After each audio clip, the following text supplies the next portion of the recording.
get started. So we totally had so much to talk about on Tuesday, and I'm so glad that we had this follow-up for today, because I feel like we just scratched the surface on Tuesday. So we're going to kind of pick up where we left off from Tuesday and then dig into some more advanced tips and tricks and some automations. So very excited. So this one is, whoops, my screen sharing popped over somewhere else. So today is optimize your workflow with advanced practice ignition tips and tricks. And so Ryan and I are going to share, I'm going to share some of my tips, and then Ryan's going to jump in and share some of the other user tips. And oh my gosh, Liz, so you're in two places at once. That's amazing.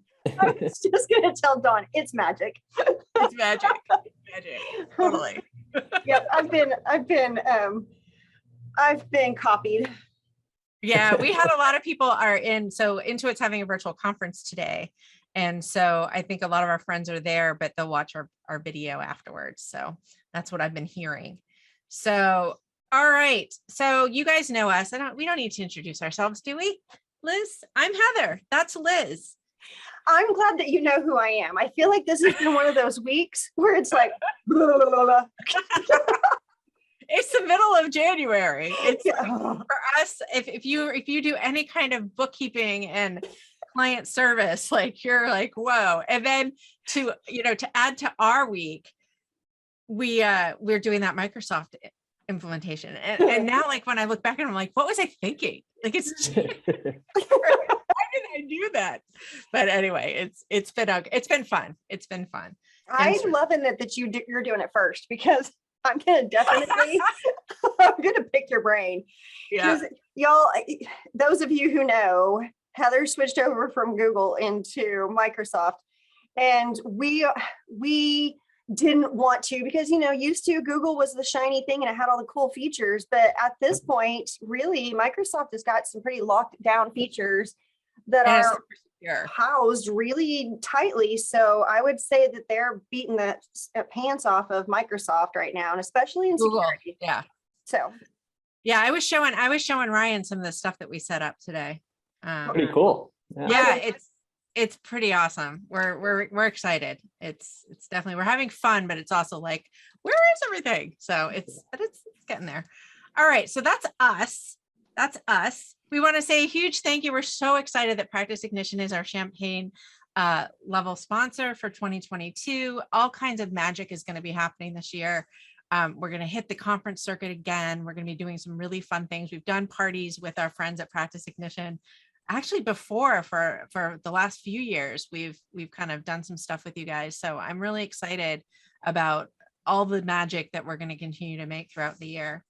So I like the position that we're in, Heather. I mean, I really like it that I'm coming from this new user point of view, essentially, and you're coming from this power user point of view. And I feel like during our adventure over the year that we're going to be able to have lots of different conversations about how to and what we've done and our experiences. So I actually like the way that this is shaping out this year. No, I agree. It's fun. It's fun. And we have Ryan, our good friend, Ryan. Everybody knows Ryan. If you've been to an accounting show, a QuickBooks accounting show, you've met Ryan. You must have met Likely. Hey, everyone. Yeah, excited to be back on here. It's good to see some folks from earlier in the week too. So yeah, in my role, head of partnerships, have known Heather for a long time, and Liz, getting to know Liz as well, and folks in the accounting community. So yeah, we're excited to be sponsoring the happy hour this year. So you'll kind of see us throughout the year. And yeah, this will be a fun one today. It was cool to meet with Heather and kind of see some of her. I always learn from Heather on advanced tips and workflows, and then I tell it back to our team. So she's ultimately the one usually coming up with this stuff that we ultimately share back out. So we've got the expert here to share the tips and tricks. So I'll hopefully be able to keep up.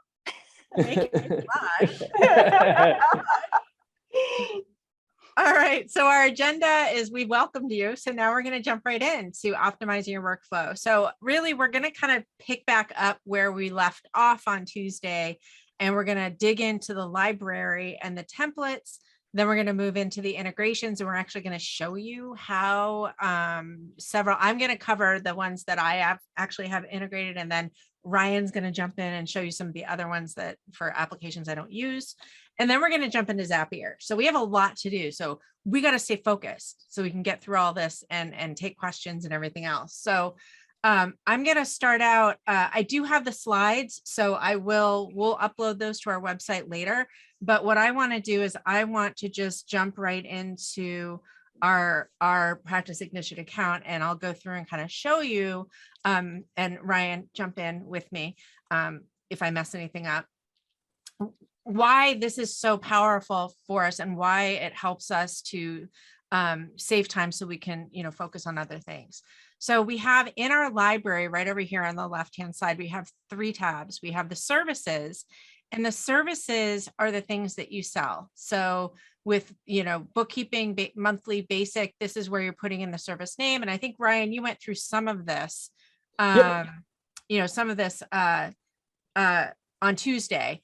So we have that, and you can set those up. You can set up the default billing type, and whatever you set up here, you can actually change when you're actually billing, when you're actually creating the proposal. So just because you put like a default here doesn't mean that that's, that it always has to be that way.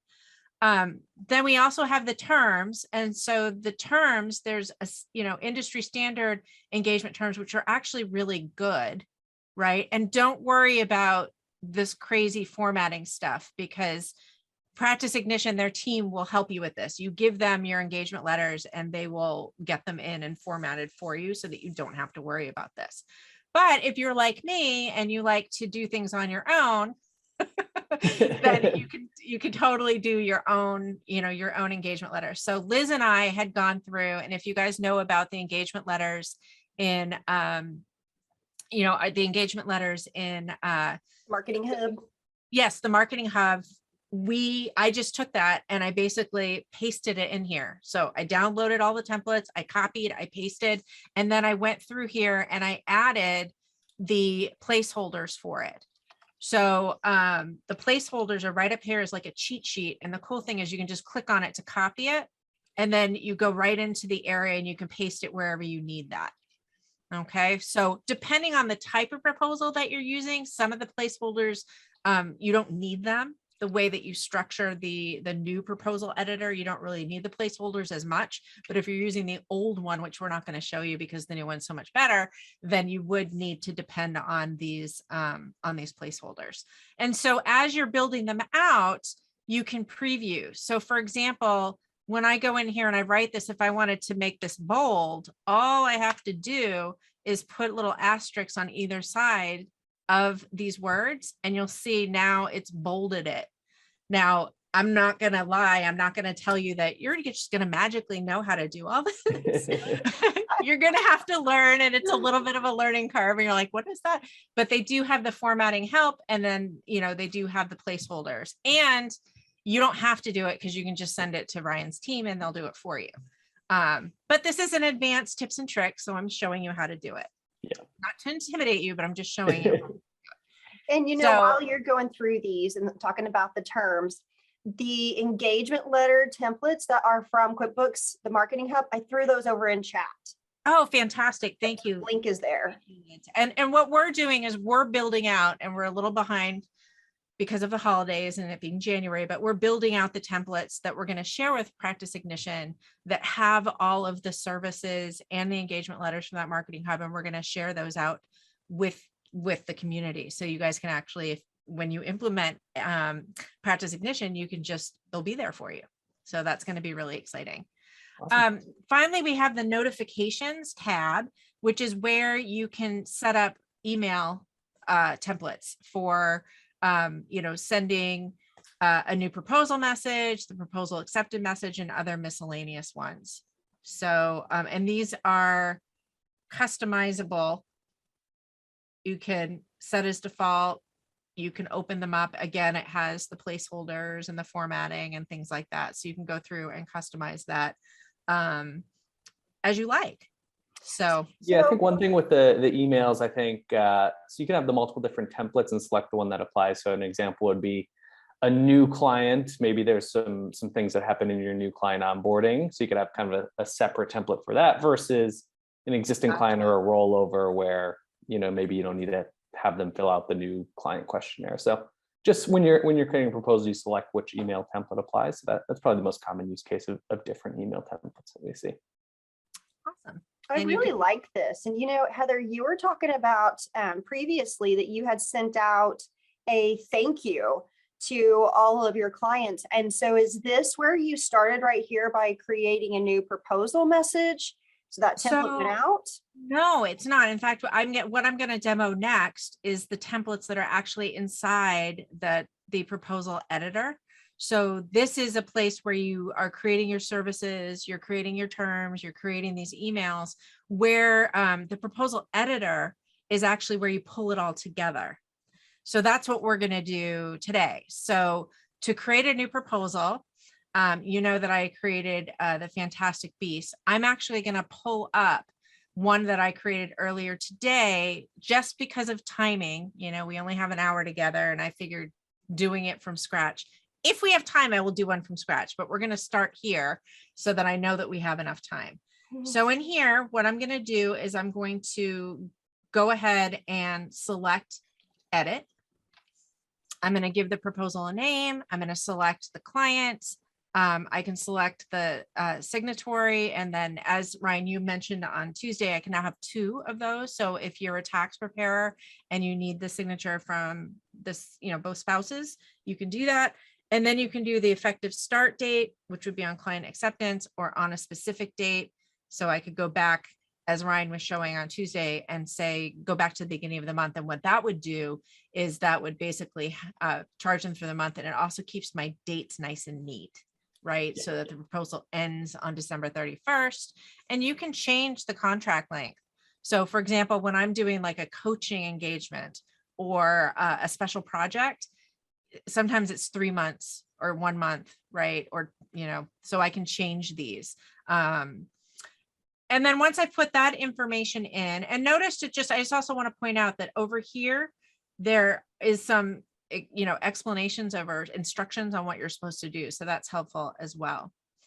All right, Liz, I want you to look at this, and then I want to hear you squeal when you see it. Hold on. Squeal. Okay. All right. I'm ready. So I've set up a proposal, and this is a 3 option. So I took the template. So that when I click on templates, this little window, this little drawer slides out, and it shows the templates that have already been created by Practice Ignition that I can just click on one and apply it to this proposal. So the templates are nice because you can put a lot of work into designing the different, the different proposals for the different options that you offer in your firm. And then it's as easy as clicking and then making some adjustments.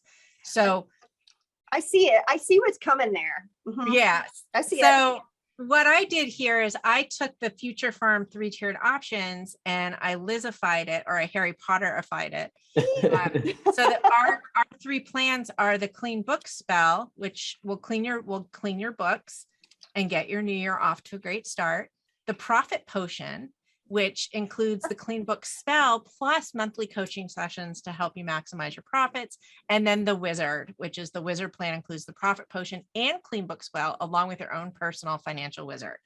So those are the 3 plans that our firm is offering. And then you can notice that down here under each plan, I can put in what services are included in that plan. So for this one, I'm going to bill every month from January 20th because I didn't change the date. I could go back and do that later. And then I added this service item called the Wizard that basically has the information. And I did this on the fly. When I was modifying it, I was able to just add a service item, and I put in the service name, and then I'm going to put in the description of it. Now, because I'm including other services that are listed down underneath the, in this plan, I can be kind of vague here, right? And then I can put in the fixed price, or I could, make the change. So this one's fixed. I couldn't hear what you said. I'm sorry. So I must have said something that sounded like Siri. So yeah, sorry about that. That keeps happening during meetings too. The other thing I can do is if I need to overwrite this, then I can click this box and overwrite it. And that will overwrite it back to the library so that I don't have to keep recreating the wheel.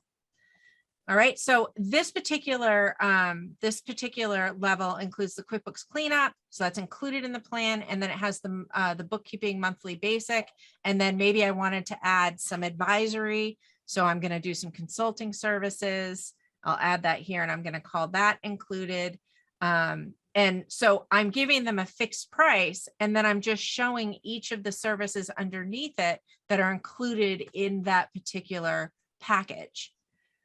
Okay. I was just going to chime in. I think that's what the example Heather's showing is really good if you do want to kind of show a true kind of value pricing and just show one top line price per the package, but then you're also showing them kind of the different line items that make up that package. So you can also price it out per the service, but what we see a lot of firms who are doing more 3 options generally kind of quote that one top line price of each package instead of showing them every line item of the service. Again, everyone's different. Everyone likes to do it different, so it's flexible, but I think this is a good way to do it from what yeah, I've seen.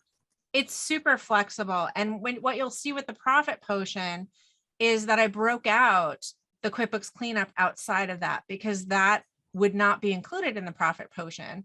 So what I did in the monthly services, so I broke that out and I gave it a flat line fee. And what that does, in my opinion, is it shows the value of that wizard level to the client. You're getting that included, but it's actually worth $3,000, right? And if you don't select that plan, then you're going to pay this, and then you're going to pay $3,000 a month, and then you get, these other offerings. And what's in the future firm 3-tiered like plan template, it switches, it takes it from like a weekly close, like a weekly reconciliation and close, to a monthly reconciliation and close, to a quarterly. So it's really cool because it's got pretty much everything in it, and you can just remove or add the things that you want that are, specific to your own firm. So that one was at the profit potion, looked that way. The clean book spell was very simple. It also had the QuickBooks cleanup, and then it had the clean book spell and the monthly basic bookkeeping, but it didn't include any of that advisory stuff. So it's really just doing, the basic stuff. So once I've done that, the next step is for me to tell Practice Ignition how I want to get paid. So I can click next, or I can just click across these, the top here, and I can allow credit cards, ACH transfers, or and I can also say they can't accept the proposal without putting in payment information. So and what that does is that basically eliminates accounts receivable for my practice, and that is turned on for every single client. They can't accept it without giving me payment information. So nice. That's really nice. Yeah. There. And at first I actually had turned this off and I was only allowing the ACH transfer, but then I decided that if my clients want to get rewards on their credit card, I was okay with that. And I just adjusted my pricing to allow for it. So then for the terms, now, first of all, I just want to mention that you can have like a statement of work or terms for each service that you add to the proposal. But for the terms, it's like for the entire engagement. So this is where the engagement letter would go. And I can change it. So I could use the industry standard. I could change it to the QuickBooks desktop. I could add due on receipt, whatever. Okay, so you can change that here. Then you have the automation, which I don't have this. This is, these are currently workflows for, and is this I don't have this in my own account, so I'm not really sure. sure. That's eventually all of our workflow integrations will make their way to that tab. If you use Zero Practice Manager, you actually have some customization in the way your workflows deploy, so you could actually have that kind of customization here. We'll get there with Intuit Practice Management and Carbon, but at this point, if you're not connected to Zero Practice Manager, it won't show there. But well, that's exciting because I totally IPM, so I'm excited for that. And then finally, we have the presentation. So I can write a personal message, right? And I can send it from me, or I can send it from Liz. So I can add a video. So a lot of firms, I don't personally do this in my firm, but I guess a lot of firms will do a Loom video. And then you can also attach a brochure, and I actually attach just my firm's brochure here. So you also have some options here to show the service prices. So that would show the service prices for each service that you have. You can also hide the date for one-time services, and you can also show a minimum term and value. So if you put the minimum term and value, they're going to see the total amount of the engagement. So if you're trying to, like, say, have them look at it as a monthly, then you probably want to turn that off. If you want them to see the total value of it, then you can turn that on. And I'll show you when we get to the presentation what it looks like with each of these, because I think that's important. So I'll go ahead and turn this on, and then let's preview the client experience so you can see how beautiful this is. So this is my firm's brochure. So this goes with all of our new engagements. Ooh. Really like this, Heather. Oh, isn't it beautiful? It really is. Oh my goodness. I want one too. Right?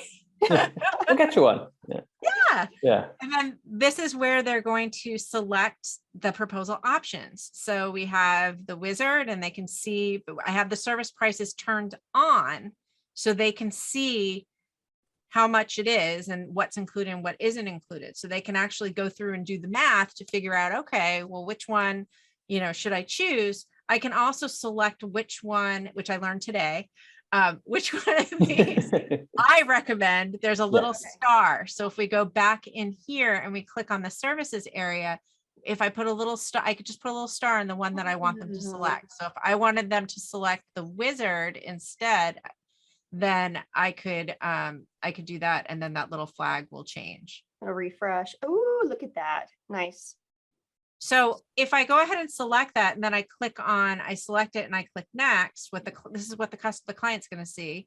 It's got the bookkeeping services. It's got the details that were in each service, right? It looks like I didn't put that in, so I have to fix that. And then when they click next, then it tells them what the payment is. So 5,000, and I didn't put in the total service. So it just looks like it's $5,000 every month, right?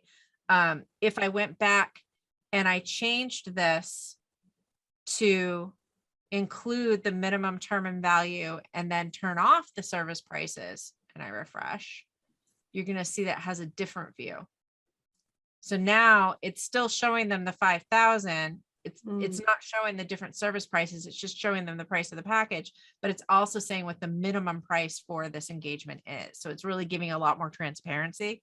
Like, you're going to pay me 60 grand, and so, but that's your choice. You can choose what works for you. And then if they were to see that and go, oh, maybe not, then they can go back and select something else. So maybe they want the profit potion, so they can go back and take a look at that. Another tip I would have too is the show or hide one-time prices. So, or show or hide date for one-time fees, I think is what it's called. So if you are doing any on completion work, so yeah, if you're doing tax, for example, and you put April 15th, if you don't have that hidden, it'll show April 15th as the day it will be billed. So I would recommend hiding that just to create it. I mean, you can set it to automatically bill on April 15th if you want, or it will basically just remind you in the billing schedule to bill around that date. But if you don't want your client to see the date it would be billed on completion, you can hide that. So just one thing. And we hide that. We actually hide that for all of our engagements as well. So you click next, they put in their payment method, and then the next page, which can I get to the next page? Yeah, I can, is assign and accept. So this is where they actually see the engagement letter. They can view the PDF, and then they would go ahead and sign it. I can't sign it because it's a draft.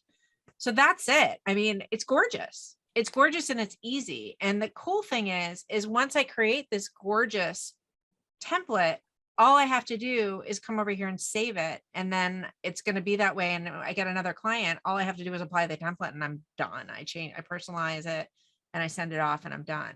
So and I made this afternoon, and like, it didn't take me very long I started with the template and then I modified it for Liz, so that she would be delighted with all of the Harry Potter stuff. And, it didn't really take very long. I've been using Practice Ignition for a while. So like, if you were brand new, I'm sure it would take you a lot longer, but I actually am new to this 3-tier. We just started doing this in our firm. So it was great, because when I met with Ryan, he was able to give me some tips and tricks to help us. So, well, that's why I the think templates. it's going to be fun to go through it this year. And I'll share with you, Ryan, you don't know this yet, because this was just a comment that was made today internally in the Appy Hour. We have behind the scenes, we have both Sarah and Katie who help us with admin tasks and other things. And Sarah reached out to me today and she was like, wait, are we using Practice Ignition? Like, really?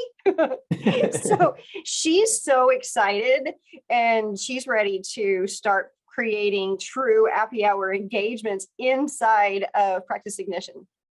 Nice. No, I think anyone that's creating proposals and selling, it's a fun tool to use versus the traditional way. So I think it's definitely always fun to create new proposals and win new business. So whoever from your team gets to do it, it can be a fun thing to do. It doesn't have to be dreaded. Well, and it looks so professional here, and it looks very organized, and it looks like you really have your shit together. So, 100%. No, it does. It is super professional, and getting those and the other thing that Ryan said on Tuesday for you guys to know is they'll create the brochure from your website. So that's cool. Yeah, that's really, I mean, that's amazing. That's a huge value add. So that is the proposals. And so that was kind of the advanced digging into how do you standardize it across your practice.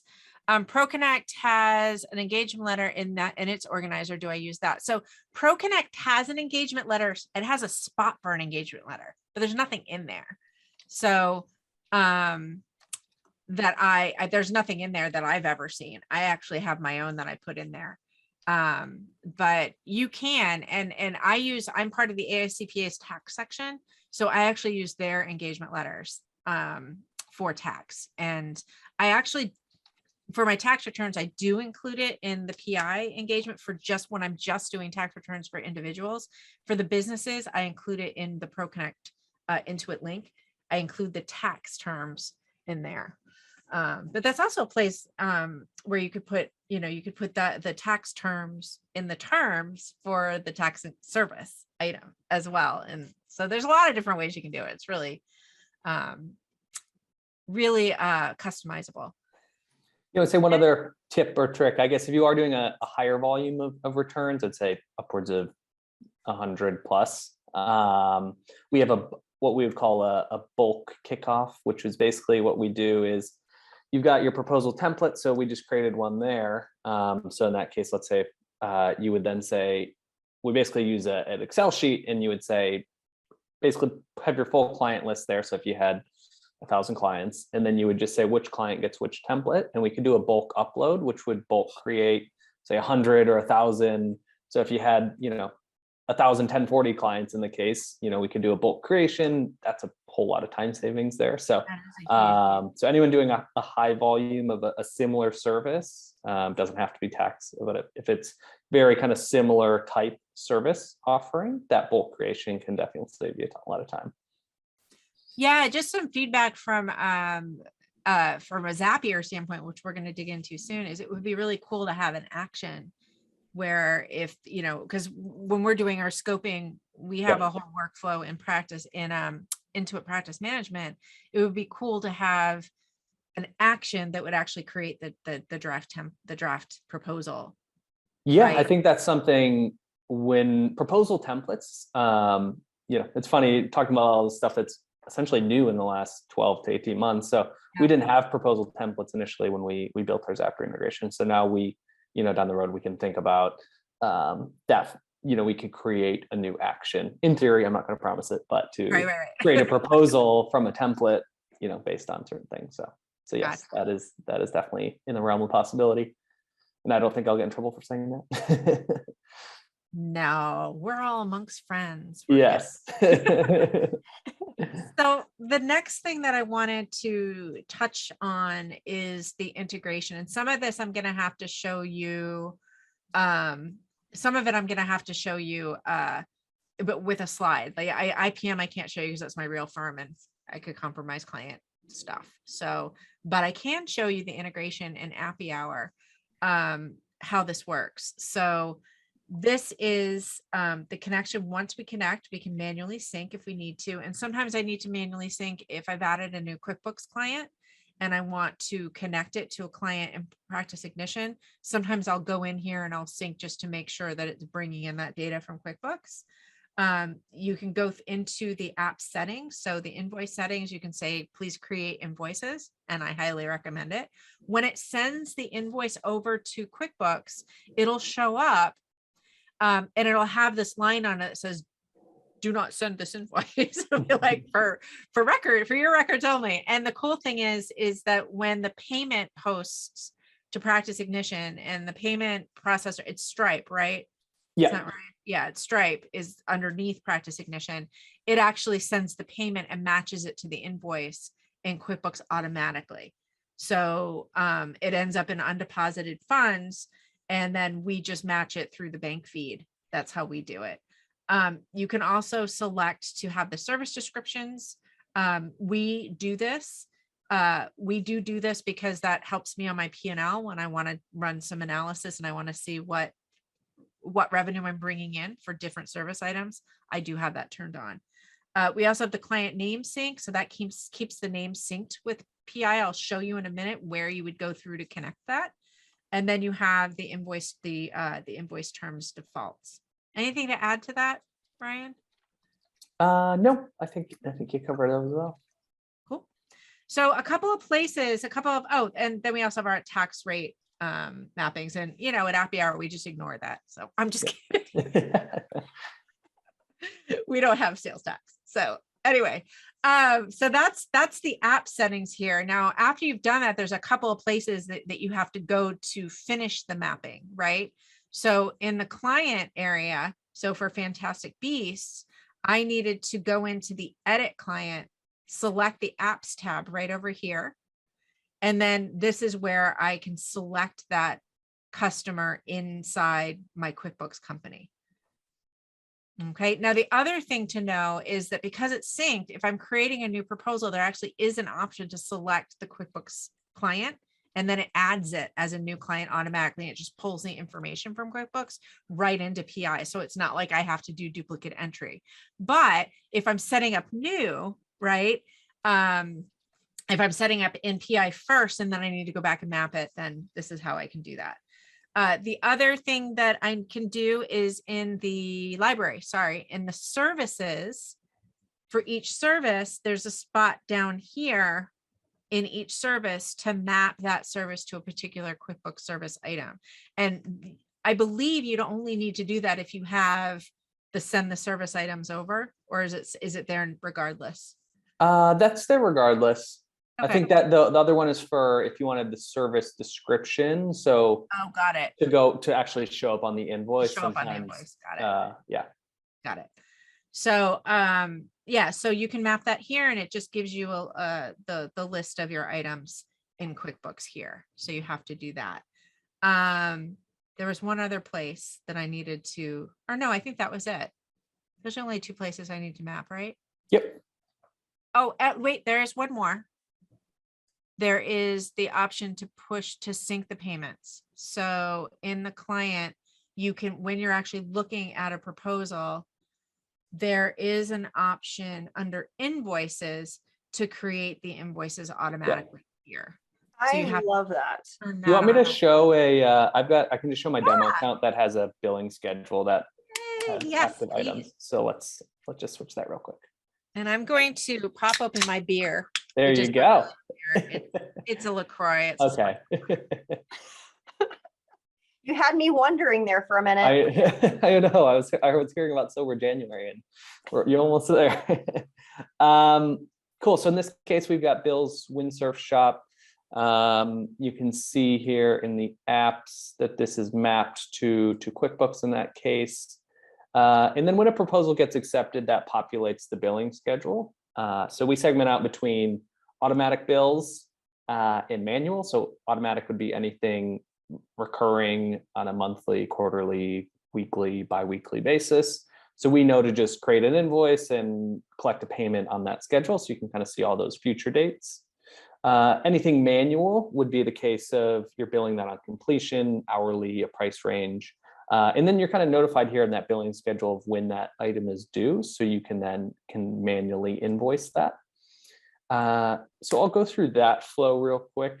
So in this case, we wanted to invoice now. We'd put in the final amount. So in this case, say we wanted to be 1,000. Oops, put it in the wrong field there. We wanted that to be 1,000, no discount. We've got that payment method on file here. We can say review and confirm that amount. This is the message in the email that goes out with the invoice. So you put a little bit more description here that would actually pull through to that email, and then say send invoice. And then what that does, once an item moves from the billing schedule, it would go into invoices. So you can see now we've got this item that we just pushed. You can see the final amount for it. You can see it was created in QuickBooks, and you can see it was collected. So you kind of have that flow moving from billing schedule to invoice. One other thing too is another tip and trick, I would say. This is some functionality we released last year as well, is what we would call review and pay an invoice. So, what we were hearing is, some firms do, if it's a larger project that was kind of variable based, kind of having your client approve that invoice before you actually bill for it. So what you could do is go here, and you could actually say arrange payment manually. So by arrange payment manually, I would go to the next step here and confirm that. And then if I say allow for online payment, that essentially puts a pay now button in the invoice. So this will make sense once I say, so here is the final invoice, send. So let's just jump and see a slightly different view then. Go through.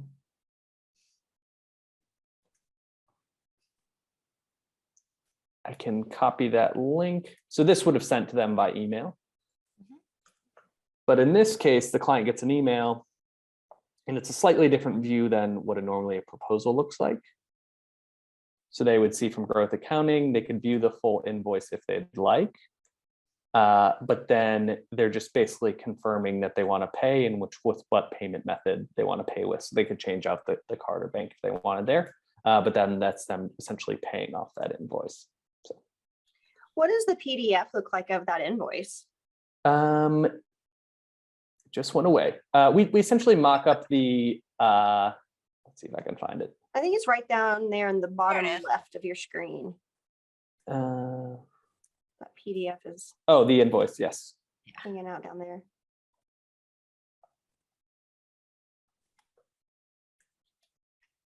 If it loads. If it loads. Well, I was just curious as to it. Here we go. Okay. Yeah. The look of it. Okay, so Wow, it looks like a QuickBooks invoice. very much. Yeah, so we essentially follow the same, or essentially this is a copy in a sense of the QuickBooks invoice, and we use the same numbering. Then it's consistent. Yep.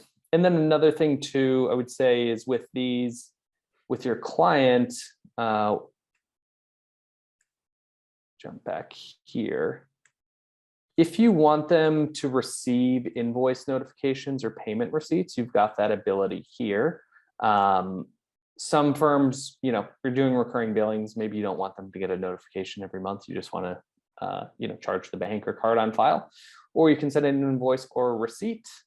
Another thing you can do is add an additional recipient. So perhaps they use a Dext or a HubDoc or auto entry, any of those receipt capture solutions and you wanted that invoice to then go into there, you could add that as a contact. And then we would also send a copy of that PDF invoice there. So then they could extract that out. So another option there, if you did want your clients to get those invoices. Very cool. Cool. Does that? Do you have IPM connected to this one too? I do. I don't have an IPM login connected, but I can at least show the mapping. Yeah. Yeah. Okay, cool. So connecting to IPM here, and then what you'll do is basically go through, we'll pull across your work templates that are in IPM. If you're using Carbon, it's literally the exact same thing. But then what you'll have to do is go through your services and add which work items you want to map to that service. And then the way that integration works is when the proposal gets accepted, if there's a service that's mapped, we'll then create the work items based on those services that got accepted. Heather, any tips from your point of view on that? Yeah. So one tip that you can do is, so we have a client onboarding workflow in IPM. And so one of the things that we've done is we've created a service item, right? That's called like new client. And then that's mapped to that client onboarding. So we just make sure to add it to the proposal when we're sending it to the client. So when they accept it, it will create the new client onboarding work item. Nice. That's really nice. I like that because, you know, one of the biggest holdups is the bottleneck of whoever is managing this piece. So the onboarding isn't always the person who's doing the work. And so if you're a multi-firm team, you know, that's a big deal to notify that next person that they've got taskings. Yeah. And I mean, that's where Zapier comes in, right? Totally. And so I think that's a perfect segue into, and do you want to go over the Gusto and the Xero real quick, and then we can dip into Zapier? So Xero works in pretty much the exact same way as QuickBooks Online. Okay. A couple of naming things are different. So instead of the services, it would be your chart of accounts.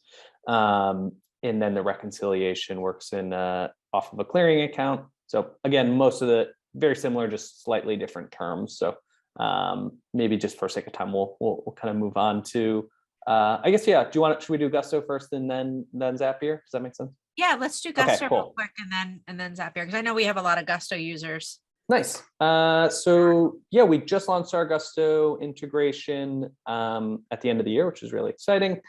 So that does a couple of things.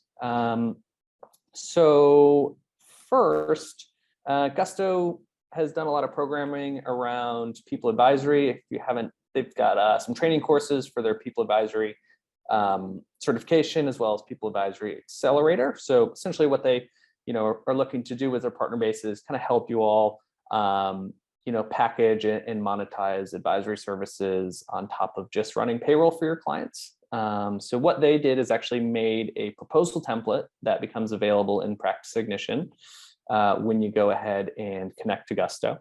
And then a part of that, similar to the one that we went through before, there's 3 levels of service. So there's, essentials, premium, and advanced. And it's basically just from levels of, basic payroll administration to kind of advisory on people operations. So again, so if you're new to that kind of service line or exploring it, it's kind of a good template to start you off. And then another really exciting thing that we were able to launch is, I think I'm going to change my mapped client here to make sure it's the Gusto.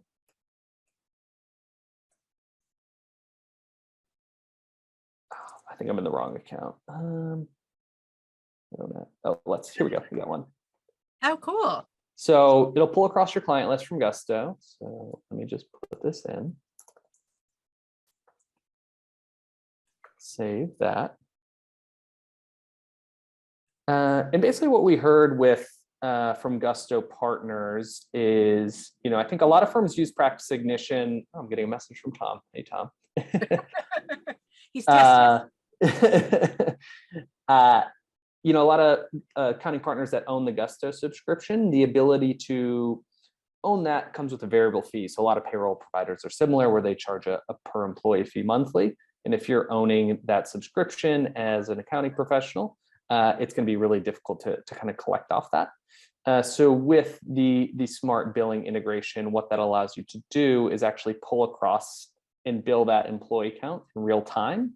So if you wanted to charge your client $6 per employee per month, and they've got 100 employees, I said 100 so I could do the math easy.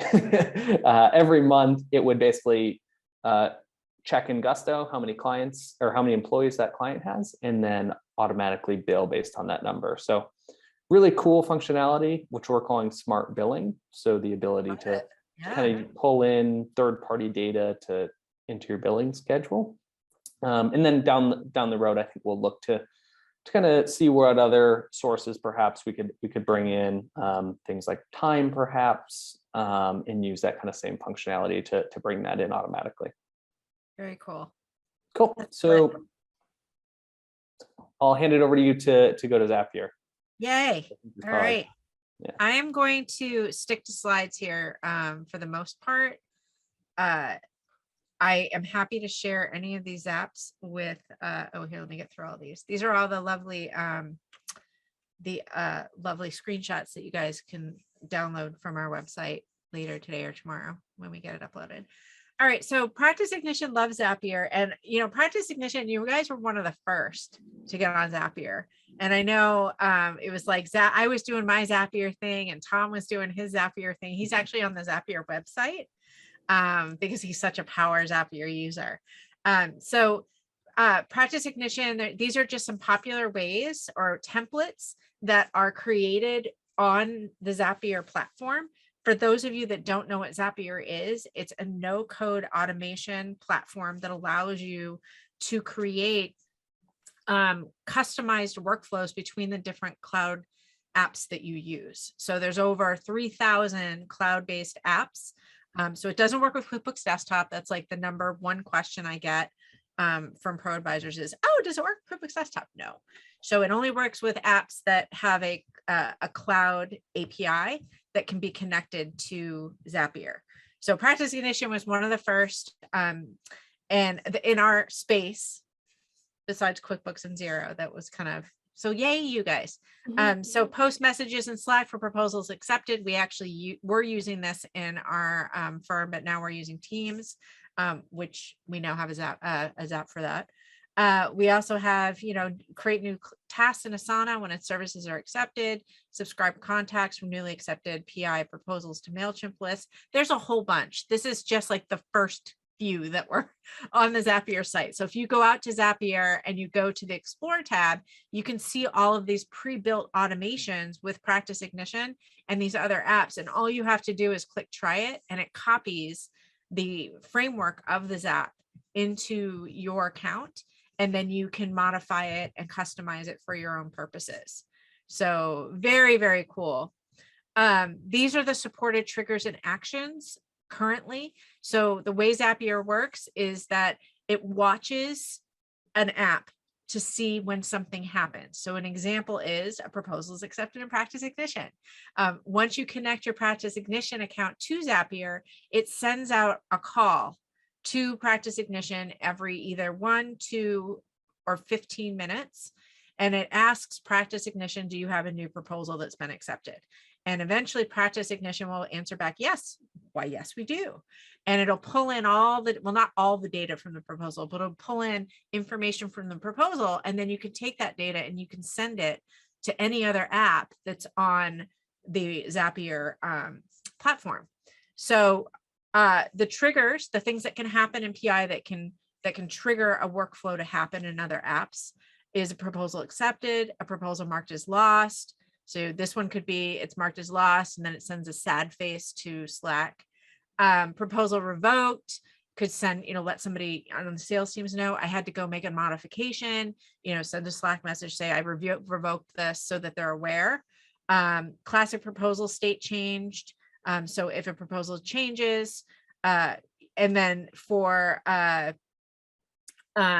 proposal archived is a trigger, proposal moved to awaiting acceptance, proposal saved to draft, service accepted by client. So if you think about these and these triggers, they're useful because if you're using something like Asana, right, or another workflow app, and you're keeping track of your sales pipeline, as the proposal works through each stage, and it can trigger movement in that sales pipeline in another app.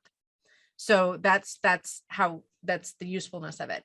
The action that it has here is it can create a client. So currently that's all it can do. I would love to be able to create a proposal from template. That would be pretty awesome. A hint. Yeah, that would be pretty awesome. So some Zapier workflows that I have created this is a client onboarding step 1, practice proposal acceptance practice ignition. It split out the contact name because I wanted first name, last name, and it just had it together. And then sends an email. So it grabs the email from the proposal and sends an email to the client. And then I can add an updated subscriber in MailChimp. So that's just one example of a Zap. Another one is Woohoo New Client. This is a real Zap that we have in our practice, which is a proposal is accepted. It finds a Giphy and it finds a GIF and Giphy for woohoo. And then it sends a celebration message to our winning channel in Slack. And then it creates a Slack channel for the client so our team can collaborate. We're actually not doing that anymore. We're on Teams now anyway. But we use IPM, and I actually wanted all of our correspondence about clients there. So we actually removed that last step. But if you're not using IPM, then that's a great automation. And you can even add, like when you create the channel in Slack, you can select what team members are going to automatically be added to that channel. So that's a good one. Extract client name. So this is a brand new one. I wrote this yesterday. I was telling you right about it. So we switched to Microsoft.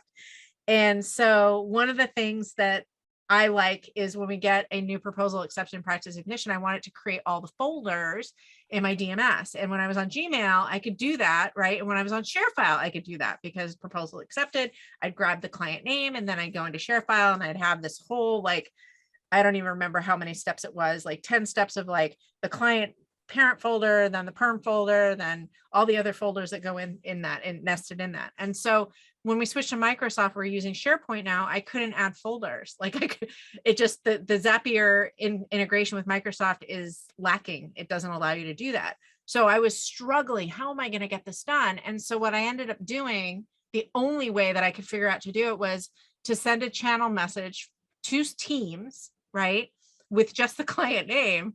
And then I was able to go into Power Automate, and in Power Automate, when that new channel message is added, it would pull in the name of the client and then it creates all of the folders.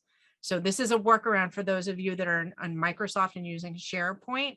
This is a workaround for that. If you're using OneDrive, it's easy because you can create the folders in OneDrive, but you can't in SharePoint, and we're using SharePoint and not OneDrive. So that was my newest PI's app that I built. So, and then PI triggers and actions, I already did that. I don't know why I had that. So I think 6 minutes for Q&A. Is there anything else that you would add, Ryan? No, I think in terms of the Zapier stuff, if you go to our Zapier page, and actually in our app, do you want me to go in there? Yeah. If you go into the apps tab, yeah, we have, if you scroll down. Oh yeah. We've got some of these pre-built Zaps. So if you click one of those. Which one should I click? I'll do Calendly. Yeah, basically it'll link you out to that Zap. And as long as you have a Practice Ignition account and the Calendly account, you can create that Zap. So that's awesome.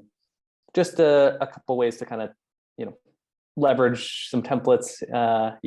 Heather's done the hard work of create all these templates, but now you guys can just steal the templates. That's awesome. This is a great Zap right here. So what would that do? That would send the client the Calendly link so that way they could book their first onboarding meeting?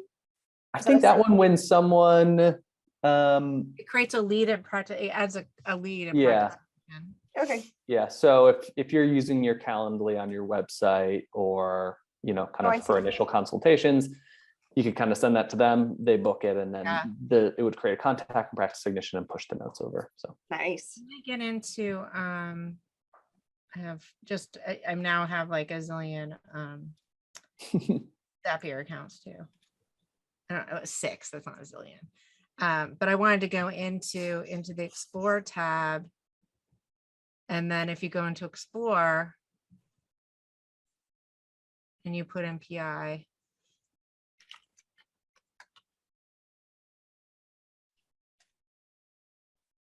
these are the different templates. Yeah. So, and what I like about it is you can, if you wanted to connect it to anything like, Asana, it's going to go ahead and it's going to find templates that work with that particular app. So there's a whole bunch. Send a gift from Printfection. That's an awesome one. With an automatic Gmail email when a new client proposal has been accepted. That's an awesome Zap right there. That's slick. Create box folders, create new cards in Trello. I've used that one. I demoed that one actually at Scaling New Heights this year. This one, create a new client practice when a student completes a Thinkific course. Interesting. We're using Thinkific pretty soon. So that's cool. Lots and lots. Just keep adding them.